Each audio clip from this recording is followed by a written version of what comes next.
This is where it all begins. Lieutenant Michael Hassan takes us inside the Highway Patrol's high-security evidence intake room. This is where the officers from outside agencies or troopers from our own agency will submit evidence to the crime lab to be tested or stored. Like these firearms used in crimes, Hassan says their trooper sees about 1,100 firearms every year. These will eventually be destroyed. The process that we use actually melts the firearm completely, so there's no usable part left. We were there as one of the intake technicians documented this bag of drugs. It looks to me like it could be mostly crystal meth and possibly some fentanyl or cocaine, depending on, we'll have to test it obviously to see what it is. All the evidence collected is kept here, inside one of the dozens of trays in this machine. Every one of these envelopes contains drugs that we've seized.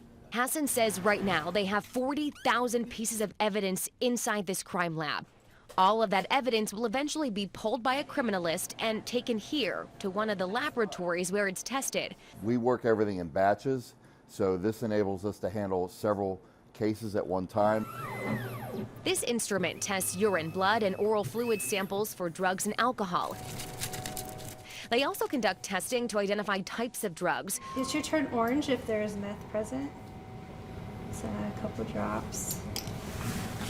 You can get a nice orange color. From here, the evidence is put through one final testing instrument. What we saw in the laboratory space was preliminary, presumptive testing. This is actually what we would consider a confirmatory or identification. This is the only crime lab in Ohio that serves agencies across our entire state.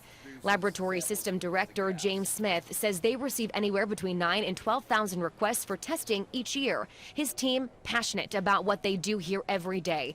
There's a lot of science involved, but he says the results can directly impact Ohio families. Why is what you do here so important? We're accredited, we have regulations, we follow all these rules. Ultimately, we would never want to put an innocent person in jail.